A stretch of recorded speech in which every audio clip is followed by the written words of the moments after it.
Hello out there, guys, and welcome to another day with PE Slick Podcast slash Soaps Pass. This is your host, Ranger Matt, as you can see. And I'm going to give you a clue as to who I have on today. Bam. And bam. Now, who am I bringing on today? Can you guess? Tina Sloan. I am thrilled to have my good friend Tina Sloan come on. I talked with her twice.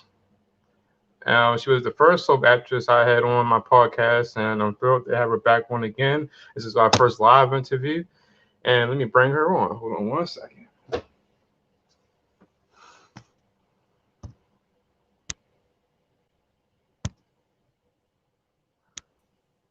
Hi. Hi. Hi. Hey there. I had just walked away for I was standing by, and I had just walked away for a second, and I saw your message. So I was just responding back to you when I saw you had signed on. Oh yeah, I think I'm so techie, but it somehow something went askew today. But now I'm here. You're here. It's heaven. How you doing today? I'm good. Are you? I'm good too. And I love you having changing shoes and chasing Cleopatra on. Oh yeah, absolutely. You know, I couldn't have this happen without having Boom and Boom with me now. Plus, I'm having the star book author behind it. Yeah, I had a real good time reading Chasing Cleopatra. You know, Did you expect the terrorist to be who it was? I was shocked. Good. I did not expect that. You know. Yeah. It's funny how the whole thing started with Chloe and Jake and how they got so together at the fender bender, and it was like, boom, they locked eyes and just it was. It happens, doesn't it? Yeah, and the thing her friend Jimbo was actually the terrorist. I was like, my gosh. Don't give it away. Okay. So let's talk about that. I mean, I know we talked about it briefly the last time we did this show. This is when your book had just came out. Right. How did Chasing Cleopatra come about for you? How did I think it up, you mean? Yes. I had a dream about the father and the son and the woman. And I put it under my bed mat for probably 15 years. You know, writers put things under their bed when the idea was there, but I just hadn't done anything about it. And then I did something about it, and I took it to a friend of mine who's a very big publisher, and she said, I love the love story, but you need some danger. So my son was in the Marines at the time, so I decided, and he was fighting Al-Qaeda, so I decided I'd get an Al-Qaeda terrorist. And it just sort of came to happen. I mean, I don't know. I almost don't know. It's when I'm writing, things happen to it. I don't plan it. I'm not one of these writers who plans it out. I had no idea what was going to happen in this book. And I'm writing right now a sequel. Well, I'm writing 3 sequels. And because I want to do a series of them. Cleopatra chasing Jake, Cleopatra chasing Julia, Cleopatra chasing Trip. And so that's sort of how I'm doing it, and I'm sort of writing them at the same time, and I don't know how I'll separate them, but I will, I'm sure. Anyway, I'm having a good time, and COVID's a good time to be doing this, you know, because you're home a little bit more than normal. Yeah, it's this year has been quite a interesting year, and you're right. Now it's the time for writing and all kinds of things that happen to spur out, and I'm looking forward to see what's going to happen on this journey. I got engaged with it once I started reading. You got engaged? Oh, with the book? I thought you meant in real life. I thought that's a throwaway line. No, I think once people start reading it, they can't put it down, which gives them something to do during COVID that makes them feel a little better about themselves, you know? Right. I got some fans on here who are so excited that you're on. I got one fan who would say, "Yay!" when he saw me introduce you on, and Thank you, we fan, talked, whoever you are. we talked a bit about this before, but one fan wanted to know how did you first start getting into acting when you was acting? Well, my mother said I was born acting. She said she used to call me Sarah Bernhardt, who was this great dramatic actress in France. And because I was just sort of always acting. But I didn't do anything till I was about 26 because my parents didn't really want me to become an actress. And Hmm. they thought it was, I don't know, they wanted me to have 4 children and a Labrador retriever and a station wagon and live in the suburbs. And I wanted to live in New York City and be an actress. So I did what I wanted to do, but I was sort of scared. So I took normal jobs, and then I sort of segued into doing some theater off Broadway, off Broadway. And this casting agent from Ford Model Agency saw me and said, "Come, come meet, the people at Ford." So I did it, and they sent me on a commercial, and I got it. The first one I went on, which was very exciting. It was for Head and Shoulders, and I had to wash my hair in the shower, and they gave you this little sort of nothing to wear in the shower, so it would look like you were really naked. And I'm thinking, well, good grief, the shower wets the little thing you have on. I was just terrified that, all these men are around you while you're in the shower washing your hair. Anyway, I did it, and it started me doing commercials, and that started me doing soaps and movies and writing plays and books. Yeah, your journey took off, and from being on Search for Tomorrow and Olivia Delaney on Another World, and then of course Lillian on Guiding Light all those And years. you're forgetting Somerset, which was my favorite. Kate That's Cannell. Kate Cannell on Somerset. And um, Lillian. Well, Lillian's my favorite. of course, that did you ever envision after joining Guiding Light in '83 that was a role you would play until the very end for so many years? No, because they told me I was just coming on to do the Bradley Beth story. And then I wouldn't be on anymore. They told me I was coming on for 6 months, maybe a year.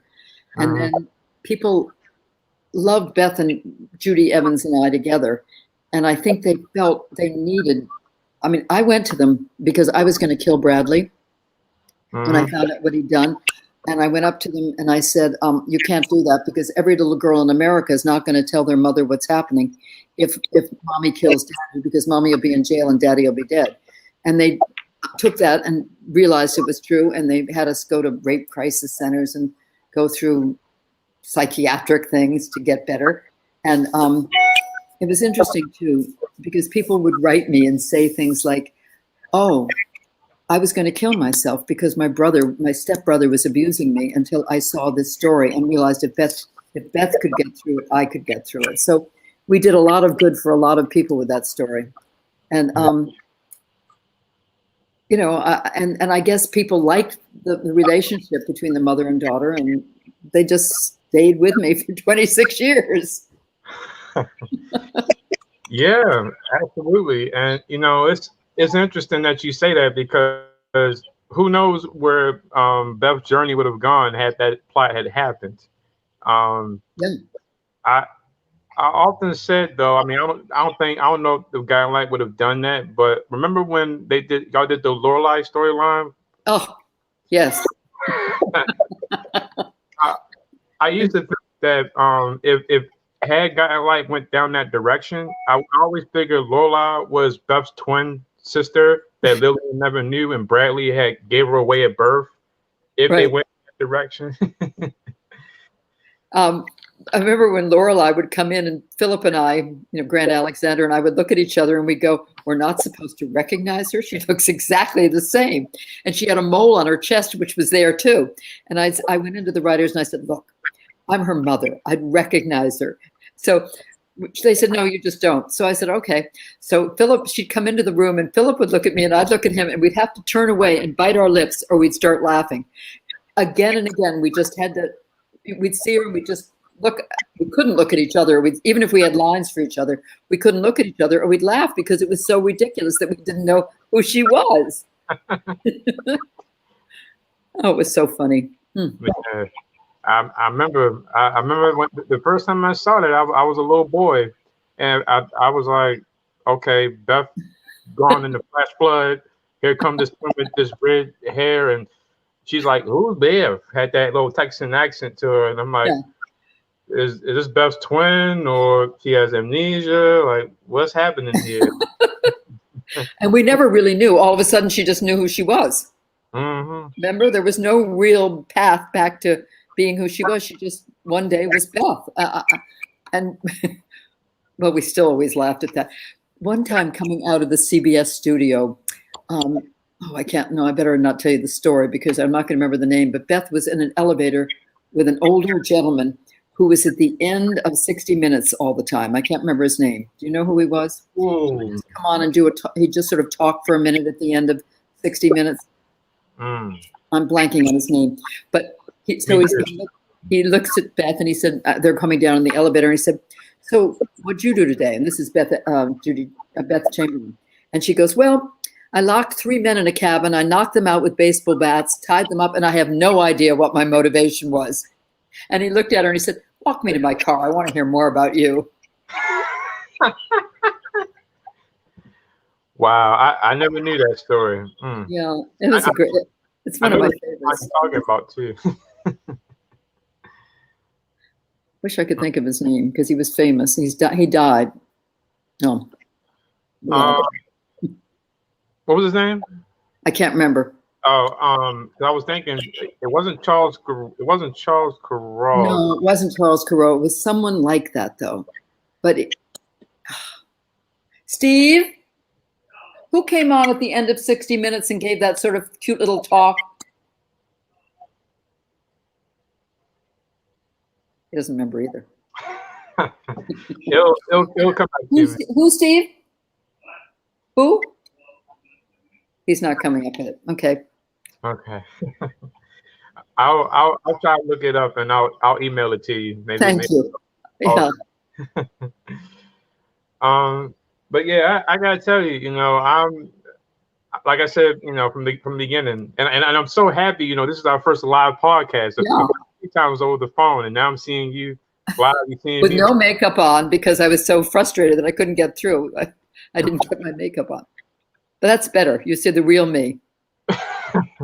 You're beautiful the way you are. Come on. Good line. Good line. Thank you. But I've been a fan of your work and the show's worked for so long, and to have both books here from you, Lillian Raines, the other than one mistake with Maureen, the nicest character on the show throughout. And what do you think Lillian would be doing this year, going into 2021? Lillian?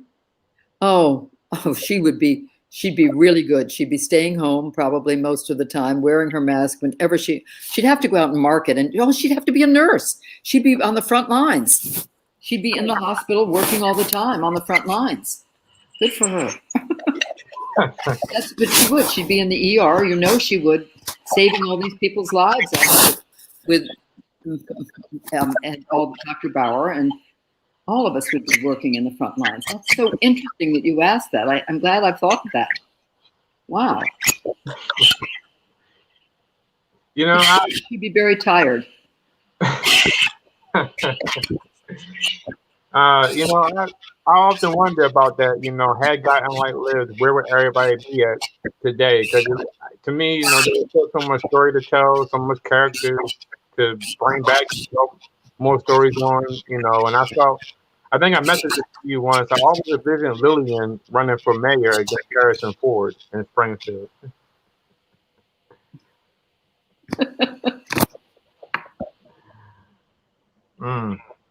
I got a fan on here who's asking, what is your memories of working with Jim and Judy? With Beth and Judy? Jim, who played Jim Rebhorn. Oh, Rebhorn, Jim Rebhorn. Oh, he was wonderful. He died about 5 years ago of cancer. Well, that was such difficult story to be doing. I mean, I was supposed to be blind to what they were doing, what he was doing to her. And he was always throwing us downstairs and giving us black eyes. He was terrible to us. And in real life, he was the kindest, nicest man. He had 2 daughters. And I remember the day he had to, quote, rape Beth. He went in, he had to get sick to his stomach. He was so upset by it, the fact that he had to do this. And he, you know, he didn't want to, but he'd signed on, so he had to. And, you know, he was hated for that role forever. I mean, it just hurt his, it didn't hurt his career. He had a great career, but usually as a bad guy. Sort of looked like a bad guy. But he was wonderful. And yet we'd have to do such awful things with each other every day. I mean, he'd be fighting with us. Beth would be, she was living a life that I didn't know she was living because of him. And I remember she picked up the mashed potatoes and put it all over her face for Thanksgiving one time when this was all going on. And she told me all about it while I was sleeping on the sofa, and I never heard it.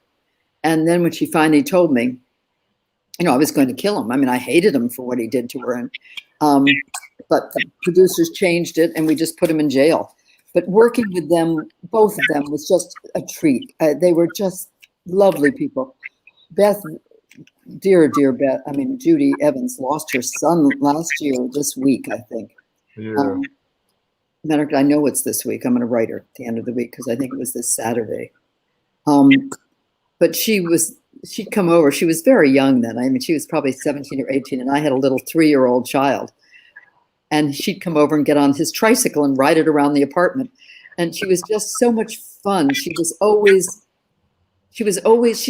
very much a child. She was always sort of living big time. I mean, she engaged with everything. She just jumped into things. And Bradley was different. Jim Redhorn was very quiet and very held back, and Judy's just all over the place. And to work with them, and that's all we did, was the 3 of us worked a lot together. I mean, Beth had Philip, thank heaven, but Jim didn't have anybody but me to lambast and get mad at, and Judy to hurt. And it was a very complicated thing for us to do those scenes and to work with him being so cruel. And I remember he ripped my dress when I bought a new dress. He said, "You think you're so special?" And he ripped my dress. He was just not a very kindly man, but he was in real life kindly. Yeah. You know, I remember, you know, I remember we talked about this before. The first time I saw Jim was My Cousin Vinny. This is before I knew about life. Yes. With Marissa Tomei. Mm-hmm. Another soap legend. Yeah. And that's right. He was he was the judge in that, wasn't he? And she was explaining how the car could be put together. Yeah. I have to ask you though. I mean, what was it like growing up in the '80s? I know you didn't grow up in the '80s, but being in daytime in New York, what was that feeling like in the '80s back then? What was New York like, or the soap? Well, being in New York and acting on the soaps back then, and what was all that? Wonderful. The '80s, we were so popular, you know, and so they had tons of money to give us great clothes, and they'd take us to shop at Saks or something, and you'd walk into a special room, and they'd come in with tons of beautiful clothes for you. And the '80s were very glamorous in New York. I mean, there were parties every night and balls, and you know, you got dressed up, and I could borrow all the clothes from the studio when I go to these parties because I never really had time to shop. So I'd borrow all the clothes, and you know, I'd put on makeup and make myself not look like Lillian, which I look like right now, not look like Lillian, but to be someone glamorous. And the '80s were wonderful. I had married my husband in '75. I had my son in '79. So I was a brand new mother and a pretty new wife. Mm-hmm. And we'd gotten a lovely apartment, which we bought when New York was bankrupt. Right now you could buy an apartment in New York, I think, for very little because everyone's abandoning it. And that was true in '75 too. So we bought a fabulous apartment for almost nothing. And we had this beautiful apartment, not much furniture. It was so much fun. I used to have everybody over to the apartment to, you know, parties and things because we didn't have much furniture. We could all just sort of sit around on the few chairs we had in this massive apartment we got. And that's where Judy was riding the tricycle all over, and our son was crawling all over. And the '80s were just, it was just delightful when soaps were just so glamorous and everyone thought they were so much fun to be on. And there were so many fans waiting for you when you came out from work. It was quite a lovely time to be in New York. Has it ever happened back then or even now where you go to the store and a fan approach you or follow you or something? For sure. They'll come up and say, "Oh, I love you," or something like that and hug me. And they're not hugging right now during COVID, but oh, I know. I can tell you a good COVID story. I was getting a test in New London at the hospital, the New London hospital. And the nurse, I had my mask on, and I sort of took it off for her to get my nose more comfortably.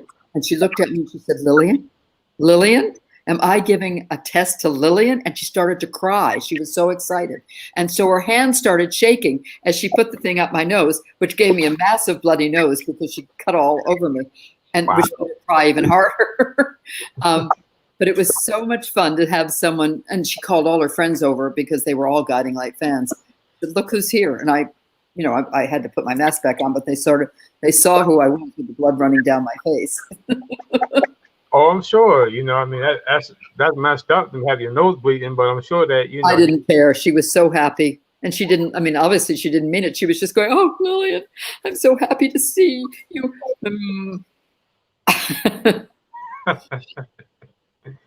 Oh, man. I never asked you this before, but what kind of music do you like? Oh, you're going to hate me because if I had my Christmas carols on right now, they're very religious Christmas carols.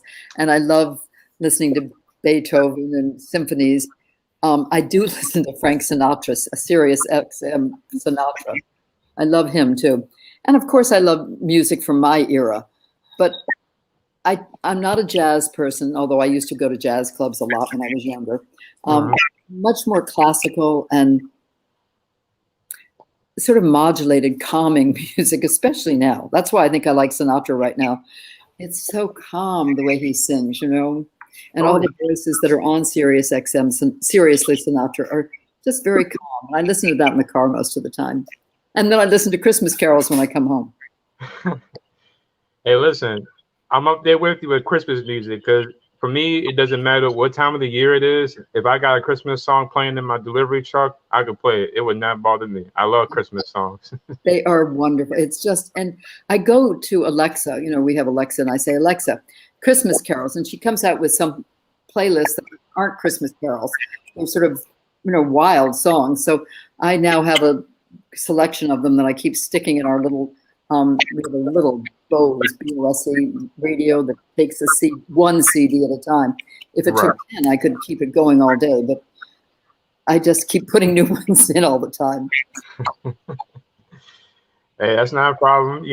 Like I said, I love Christmas music. I love Andy Williams. It's the most wonderful time of the year. Oh, yeah. It is the most wonderful time of the year. Yeah. Even in COVID, I remember I put up our tree, even though the kids aren't coming, and I put it up because you have to be happy. And I see on Twitter or Facebook or whatever people's pictures of their trees, and it makes me happy. I think you have to put it up right now. You have to put a wreath on the door and put Christmas carols on, even though you're not going to see your family and even though you may be alone. It at least makes you feel good while you're listening to the carols and while you're looking at your tree. I went out and bought cocoa, or I didn't go out and buy it. I asked Amazon for cocoa so that I can have a cup of cocoa every night while I'm looking at the tree and listening to Netflix or something. Yeah. Okay, so you have your tree up right now, right? Oh yeah. Okay. We actually doing something different this year. We got this all white tree and we getting ready to set up. It's not set up yet, so we're into that, and we're trying to get to we got an art store named Michael's, and we always go there. Oh, Michael's is great. I love Michael's. It has everything. I always go in there at Christmas time and look at what they got, and I got pictures I put on Facebook a little while ago about the stuff they had, and I just like you, I love Christmas time. Nothing makes me happier, nothing, than having a Christmas tree and the smell of Christmas. And it is nice to have your family around though, and we can't because ours are out in Aspen, Colorado. Yeah, and my grandmother, my mother's mother, we normally see her at Christmas. And unfortunately right now, my grandmother's at the point where she's in the early stages of Alzheimer's. Oh, We can't see her because the area that she's in is hot for COVID. So we really can't see her right now. But because normally Christmas time we would be at her house and well, celebrate. is she in a home now or what? Is she at home? Where is No, she? she lives with my aunt. My aunt lives in Silver Springs, Uh-huh. Maryland. Oh, It's yeah. not where we at, but it's that particular area is a hot spot for COVID right now. So Silver Springs. Is it really? yeah, unfortunately. So, but we're hoping soon, eventually, that we can try to make our way down there and go see her this year because we haven't seen her since this happened. Wow. Yeah, I mean, since COVID started? yeah. Since COVID started, we haven't seen her. Well, if you have your mask and you have, I guess the thing is how you get there. I mean, if you have to take a bus or public transportation, it's scary. Yeah.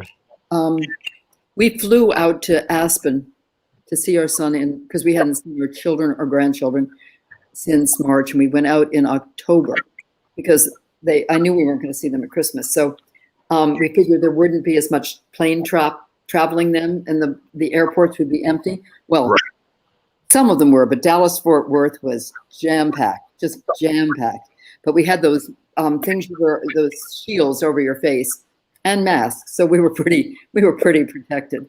And people would see us coming, and we're not young, so they'd sort of give us room and let us. Nobody crowded you. I think people were really very kind to each other.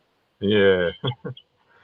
I got a fan on here, Terrell, who's asking about. Well, I'm not saying this is my. I know it was a serious storyline, but I liked it because of your work that you did in it. Uh-huh. He was asking, what do you remember most about doing the breast cancer storyline? Oh, I think that was the best thing I did. What I can tell you, I remember going in to meet the producer. She said, I have a storyline for you. You're going to have breast cancer. And I said to her, am I going to die? And she said, no, you're not. And I went after that. I talked a lot to breast cancer hospitals and things. And I said to the women I said, I got the answer. You don't. And, and I just so admired the people that don't know what's going to happen. And I put a scar. I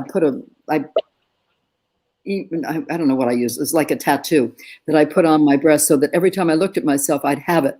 And so I really knew what it would be like to be the person who had it. If I'd be at the gym and I had it on, when I was getting dressed or in a shower or in my own bathtub or something, I was very aware of it. I thought it was the most worthwhile thing we did. The letters I got from women saying I couldn't cry for myself, but I could cry for myself by crying for you. I was too busy taking care of my children and my husband, so I couldn't cry for them.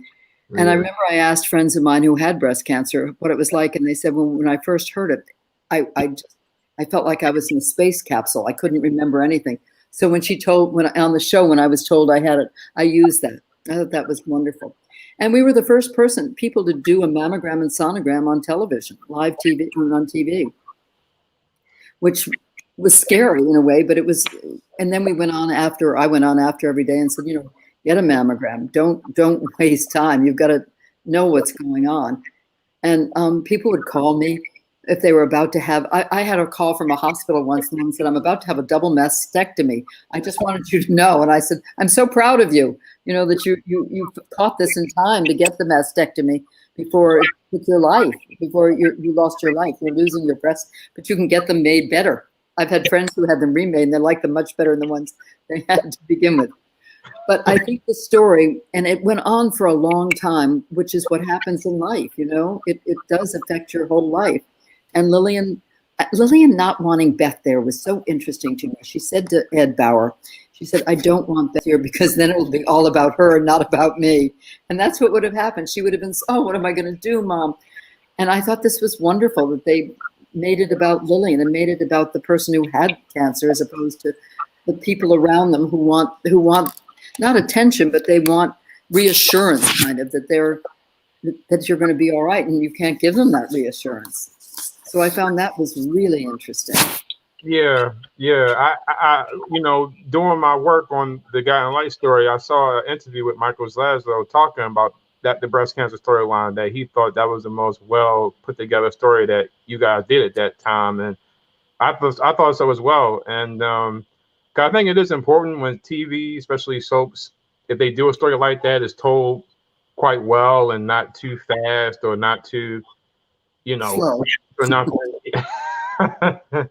And what they did with you at that time, that was really good on their part. I felt like y'all should have won an Emmy for that storyline. Oh, I think so. I think it was just beautifully told. What happened, of course, was because I got breast cancer, I fell in love with Ed Bauer, and that led to the Maureen thing. So that overshadowed anything that we did as far as acting with the breast cancer, because that was such a big traumatic thing for the whole show. And they Yeah. had built Maureen up before they decided. I mean, they knew they were going to let her go. We all knew, but they built her up so that I don't know what they were thinking, because it just devastated the fans. It devastated us that she had to go. But the writers wrote it. And we still puzzle about it a lot, you know. Yeah, yeah. I have to confess, earlier today before this podcast, I've been airing a lot of Guiding Light episodes on the past couple of weeks. Because some of the channels for some reason got taken down, so I've been airing a couple. And earlier today, I just aired the episode when Lillian and Ed slept together. I saw that. I know I saw that, but I wouldn't watch any of the. I think I told you this, Matt. I couldn't watch any of the other episodes that people tell me were just genius with Maureen and myself, or Maeve and Vanessa, Maureen, Lillian. I just can't bring myself to watch them, because it was such a painful thing to do as an actress, to be part of a story that was going to get rid of one of your good friends who you've been friends with for quite a long time. Yeah. I go to see her plays, and I did before I moved to Florida. But it was very, very hard to do that story, and there were repercussions that I don't know that the writers knew would be there. That went on forever. I mean, people say, I love Lillian, but I hate what she did to Maureen, again and again to me. Or I love Tina, but I'm mad at Lillian still. And it's been 20 years at least. Wow. Probably more, maybe 30. Well, at least 20. Maybe 30 years that happened. It could have, because we've been off the air for 10 years. Yeah. It was 1990s. Yeah, 1992. Yeah. Okay, so that's nearly 30 years. Wow. But it was a powerful storyline, and I gather the whole way it played out was so exciting and so devastating to people. I just haven't seen it. And people say to me, you have to see it now, and I can't. Someday, maybe. Yeah, someday. I mean, I was going to say that was back in '92. If you watch it, you're just going to see yourself and be, hey, I did good acting right there. Oh, I knew I did good acting. I knew it because it was real. I mean, it was so real what was going on. But that came out of the breast cancer storyline, so it somewhat overshadowed that, I think. And yet the breast cancer storyline, as Michael Zaslow, who I toured, said was really important to women all over the world. And I went to Italy. They invited me to come to Italy, to Milan, to get the Italian American Breast Cancer Award, which was a huge thing. I mean, Sloan Kettering, all the American hospitals gave me presents, awards, but to be flown to Italy, it was quite terrific. Yeah. So what I thought was also cool too about your book is you listed Beth Chamberlain and Crystal Chappelle as in the acknowledgement parts in the back of the book. Yeah. I thought that was real cool. Did they have a part in your book? Well, Crystal and I. Beth is always a part of my life. She's a part of my life. I talk to her a lot, and we're in touch with each other a lot. And Crystal, I do Venice, the series, and Beacon Hill with her. But she and I were walking down the hall toward the end of Guiding Light before we knew it was going off. But no, I guess we knew it was going off. And we looked at each other and said, well, what are we going to do next? And she told me what she thought she was going to do with it because of the followers she'd gotten with the story with Jessica. Right. And I knew I was going to write a book. So we were both in this sort of, we knew what steps we were going to take, and they were both very big steps, and we both dared to take them, you know. And then I wrote that play, Changing Shoes, which went all over the country, and that was a pretty big thing to do too. And so I sort of admired Crystal for making that huge step, and I admire myself for making it. So I put her name in. Beth, Beth, I would do anything for Beth. Beth would be in everything I do. Yeah, in a lot of ways, I mean, it's no offense to Judy, because I loved her as Beth as well. But you and Beth Chamberlain had this, to me, from watching the show for so long, had this bond, like as if you were like a mother and daughter. I mean, y'all played that on the show, but we looked a lot. Yeah.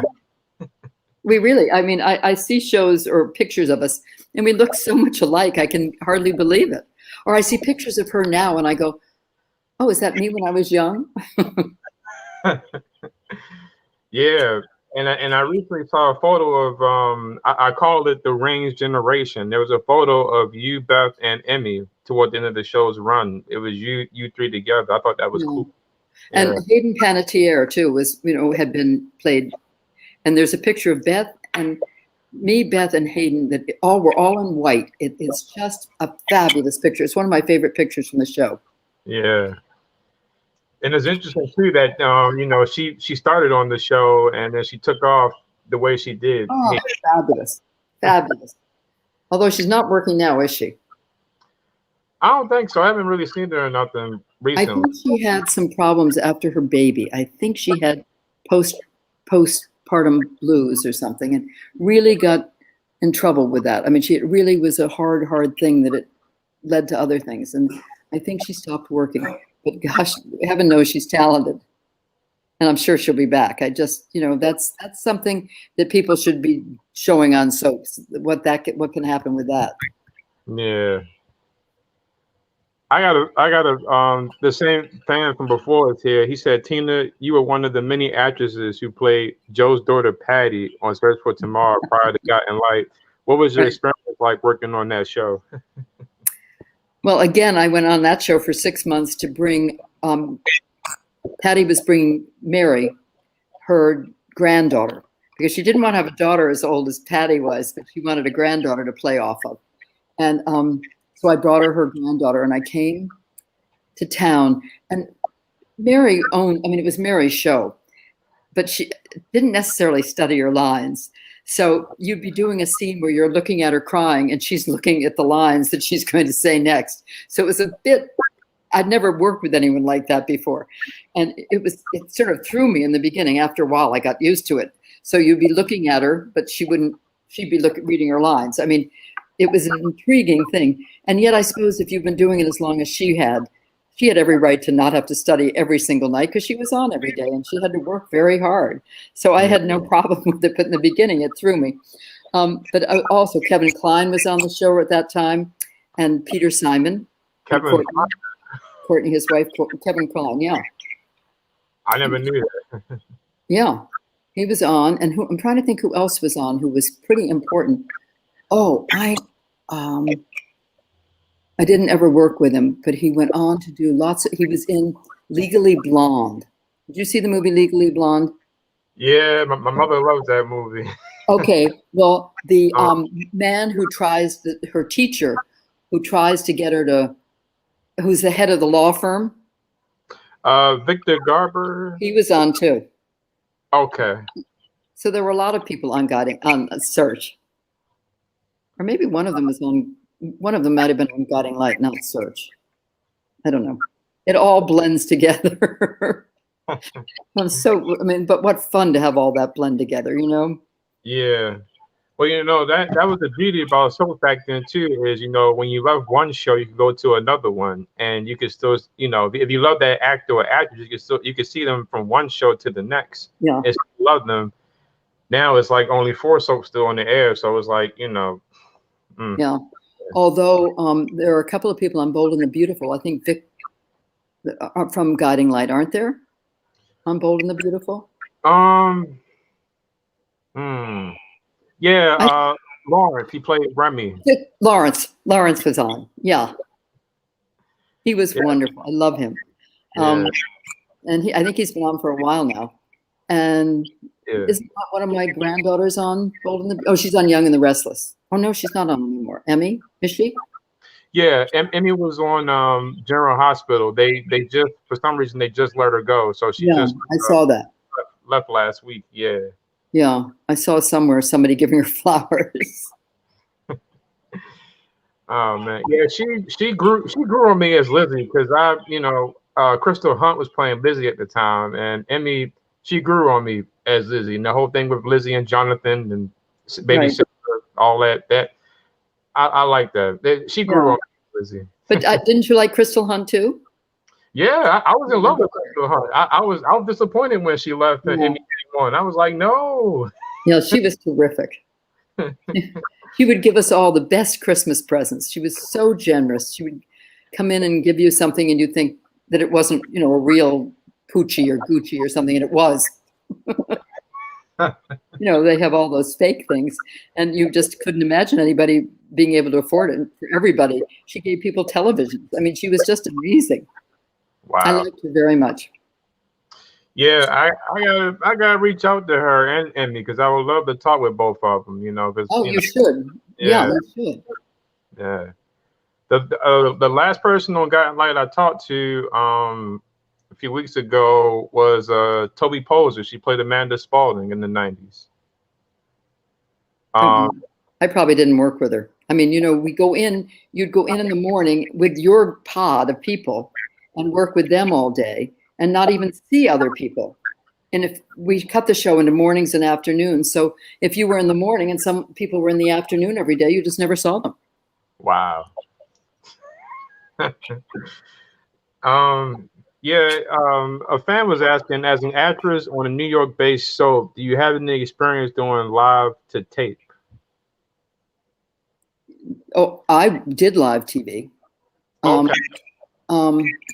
And it was more fun. It was more exciting. Well, really, when we were shooting at the end of Guiding Light, we were doing it live just about. I mean, we're out in the fields or the snow flurries are all around us, and you just had to get it. If you didn't get it right, you didn't.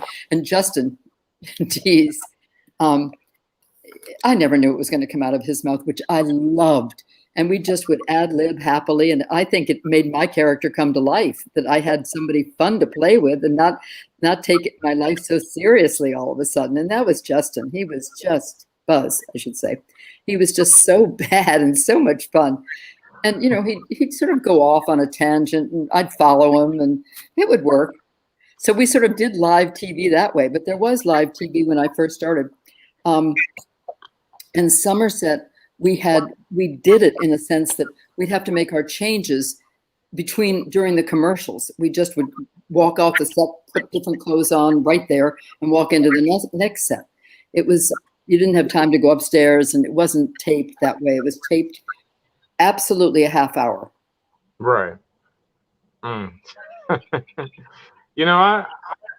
was happy when they paired Lillian with Buzz because Lillian was single for so long. For so long they never paired her with a love interest, and Buzz was with Jenna and Nadine and all that. Oh, we had them all. Yeah, and then they paired y'all together. I was like, Lillian finally has found some love, and I thought it was sweet that they had her. They got engaged, and then they had talked to Maureen. Oh, I thought of that. I said, the fans need me to apologize to Maureen. And I said, I haven't gone out with anyone. And I think the reason I didn't was because of feeling guilty for Maureen. I think Lillian couldn't make the transition to having fun again. She took care of her grandchildren, and then Buzz came into her life. and she didn't care about anything but herself then for a while. It was such fun. So I'm gonna turn my phone around if I can. I got a little clip to show you right here. One of our most we talked about this clip briefly before, but I got it right here. Let me turn my phone around. Deserve to be this lucky. I don't. Oh. We got together, put together a beam of lightning, shot us straight at my heart, and it's you, my love. You're the light. you forever.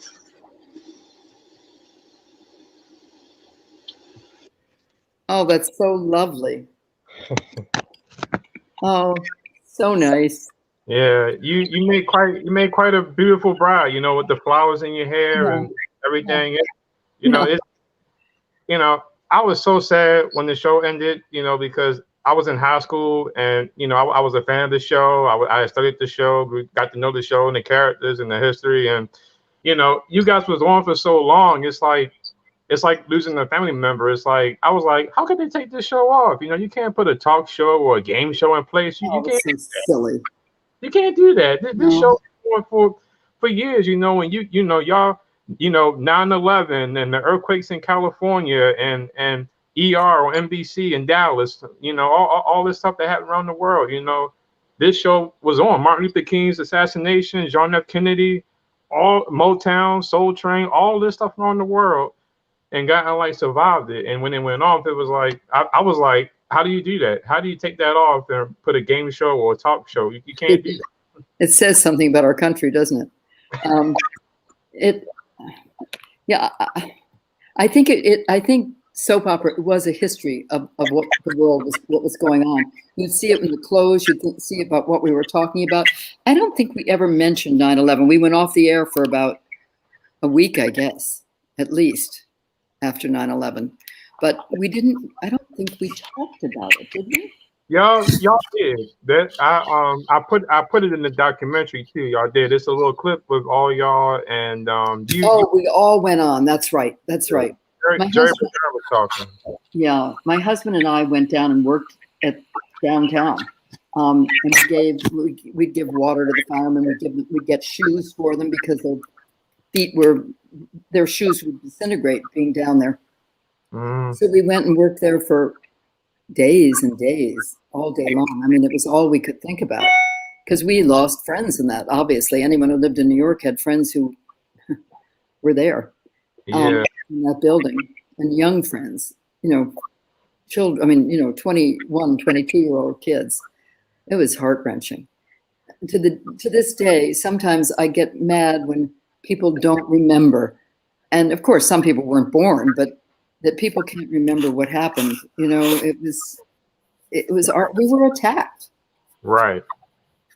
And Washington too. And that wonderful, that group of guys that kept the plane from going into the White House or wherever it was heading.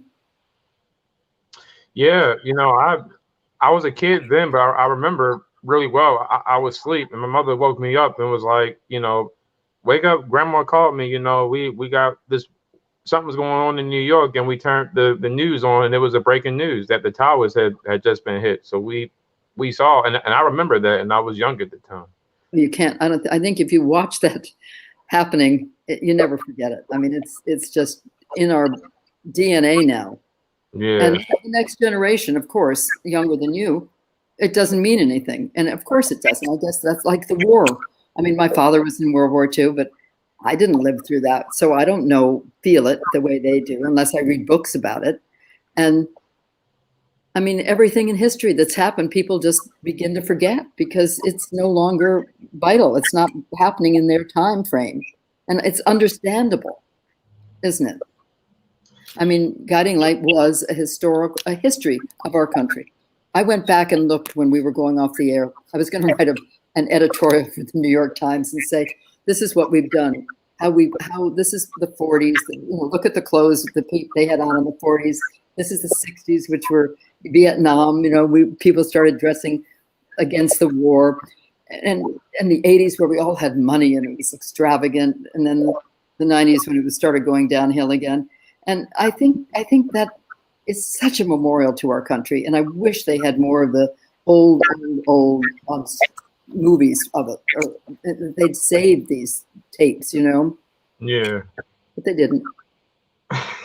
They didn't know how important it would be someday. To some scholars, there were people who would come in from Italy, and they were doing their PhD dissertations on what soap opera means, and they would come and watch us, and they'd be writing this all down, and I'd take them to the Museum of Broadcasting so they could get the little bit that we had there. And they just said, "Oh, it's so sad you don't have a real history of this because it's so important." Yeah, this show, I always considered this show history. I mean, I know it was a TV show, it was a soap opera, but I've always considered that Guy in Light was a history, like I said, all the things that happened around the world when you guys were on the air. Hmm. It's you know I've always wondered what would happen if the show was still on today. I would be fighting with the producer, like, can I join? I got some ideas for these guys. I know these characters now. Sure, people would write in and their ideas, and sometimes they'd work. You could have done that. Well, why? Maybe you should do it on the other shows. Send them some ideas. Send them a story, and you have to fill it out. Danielle Page. Have you ever met Danielle? No. She was a writer for us, and she's now a best-selling New York Times young adult book writer. Look her up, Danielle Page, Paige, and she's really quite a good friend of mine. And she wrote for Guiding Light, and she says the same thing. She started it. She just started writing and sent it in, and they hired her, and she did the best shows. She did wonderful work on that show. Yeah. You should look her up. I will. I'm gonna definitely look her up. Yeah. I think she'll be on Alan's show, probably Alan Locker's show. I think she did one of Alan's shows. Yeah, I believe I didn't see it, but I believe she did. Yeah. But yeah, you guys had a lot of good writers as well over the years, and producers who took the show in different direction. Alan Potter, Gail Colby, Robert Calhoun, Jill Farron Phelps, Paul Rausch, who really took the show in a different direction. Yeah. He lived in my building where we lived in New York. He met someone who lived in the building, and he married her, and he moved in. So I had the producer right there. Right. Yeah, he was a giant. I mean, he was a giant. He was fabulous. He was fabulous. As was Gail Colby, as was Jill Farron Phelps. I think they were all good in their own ways. Bob Calhoun, but I think Paul, and he's so sad he's not in the world either. Yeah, doing this story that I'm doing about Guy in Light, I've often found myself saying, I would have loved to talk to Paul or Robert Calhoun, because he's gone too, or even Michael Zaslow as well. All these guys touched the show, and gone. Yeah. Michael Zaslow was so fun. Yeah. It's so too bad. I remember when he started speaking like he was British. He was very careful with his words, and I thought, what's going on? What are you doing? Well, of course, it was when he was getting ALS, and he was trying to speak carefully so he would be able to speak. And it was heart-wrenching when you found out that's what he was doing. And I can remember, I guess it was Paul coming up to him saying, "What are you doing this for?" And he was bluffing. He didn't tell us. He said, "Well, I'm just speaking more carefully," or something. And I remember standing in the hallway. It was early on, and Paul said, "Well, you don't have to talk like that." And then I guess he told Paul, and he continued to do it. I don't really know the logistics there, nor do I want to. I got a fan. Well, you got a good fan on here who loves you. He's happy that you on here. He just asked, are you still in touch with Peter, Ellen, and Justin Dietz from Guy in Light? Yeah, Grant Alexander has a Christmas party every year, and Ed's getting the names. Ed's there, and Beth is there, and it's at Grant's house, and Justin comes with his wife. Everybody comes with their husbands and wives. I don't see Ellen. She doesn't come to that party, but we all see each other a lot. I mean, we as much as we can. Now that I'm not in New York as much, I won't be seeing them as much, but we saw Ed and his wife, his real life wife, Courtney, in England. Steve and I were in London, and they were in London, and we all went out to dinner. It was so much fun. We went to the same theater together, to a play. So we do stay in touch. I would fly up normally for this party, even though we're here. Steve, my husband, and I usually go to New York for a week or two at Christmas to see all our New York friends, and we'd definitely go see all of those friends. So we do stay in touch. And I think that's a good thing. I was saying, I think that's a good thing, but it shows, I remember talking with some of the people on my show, the other soaps, like As the World Turns, Young and the Restless, they always change cast like over and over again. Another World was like that. They always change cast a lot. You guys stayed the same, and you guys stayed on for so long, and even those who came and went and came back, y'all stayed. They always came back. Yeah. They'd go to Los Angeles and try it, and then they'd come back. Yeah. It was wonderful when they came back. We were all happy. I got to tell you, I was so happy at the end when they brought Grant back in the last year because I had missed him so much. But really, I mean, his casket, we'd seen him. I was a nurse. He died. He was dead in the casket. It went in a mausoleum, and he walks down the aisle when Ron's about to marry Beth. That was one of my favorite scenes ever. We all went. But that's all we did. We just took it for granted. Of course he's alive again. Oh, yeah. It's like Michael Zaslow, I guess, came back 8 or 9 times from being dead. Beth came back 2 or 3 from drowning, both times drowning. It's just amazing what happens on television. If only it was true in life, right? Yeah. And you know what? I gotta say, thank God that you stuck it out all those years, because it's ironic that when Grant and Beth left in '91, you were the last reigns on the show. Mm-hmm. They kept you on. I mean, they came back, but you were the last reigns on the show, and you stuck it out all those years. Yeah, I did. And Grant's mother and father had died, and that's why they left the show at that point. Mm. And he had, he was dizzy. It was so bad. I mean, they were so young. And Beth, of course, couldn't exist without him. So they wrote her off too. But when he came back, and it was hard being Lily and just being a nurse and stuff without a family to be attached to, but I managed it, and I'm so glad they kept me. I didn't expect they would, but they did. Yeah. I'm glad they did, Me too. Thank you. It wasn't one of them things where it's like, okay, like normally in daytime it's like, well, you're the last family, so Yeah, you're the last one in the family. But maybe they saw that they were going to bring them back, and it would be a good reason to keep me there. Yeah. They could come back to mommy. So Tina, what? Well, I know you mentioned earlier you're working on the sequel to the story. I was going to say, is there anything we can look forward to you doing going into 2021? Hopefully, well, I hope that if we get these vaccines, we can do Venice with everybody again. I mean, last year Venice had Michael O'Leary, Jerry Verdoren, Kim Zimmer, myself, Beth Chamberlain, Crystal, Jessica. Who else? They were well, Hillary, but she wasn't on that show. So it's like doing Guiding Light again. It was really fun, except it's much faster. But it's delightful. So I don't know. I'll be doing that hopefully in Beacon Hill. I hope different people, but a few are the same.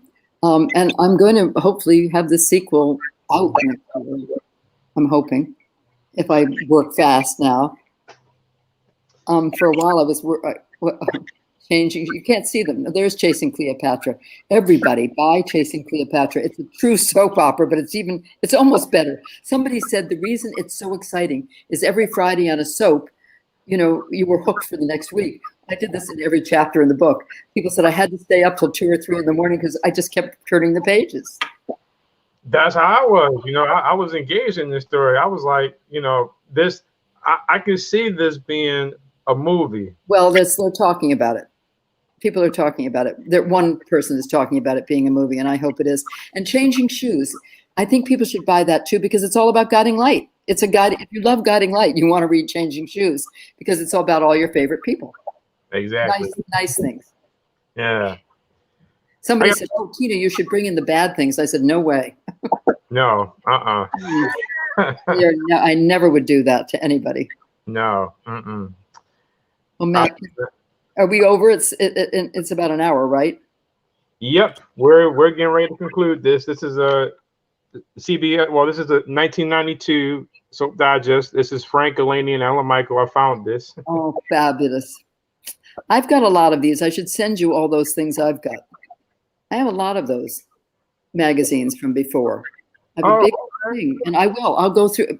That's one of my projects, is to go through and clean out a lot of things. And if I go through those, I will. I have your address. I'll send you it.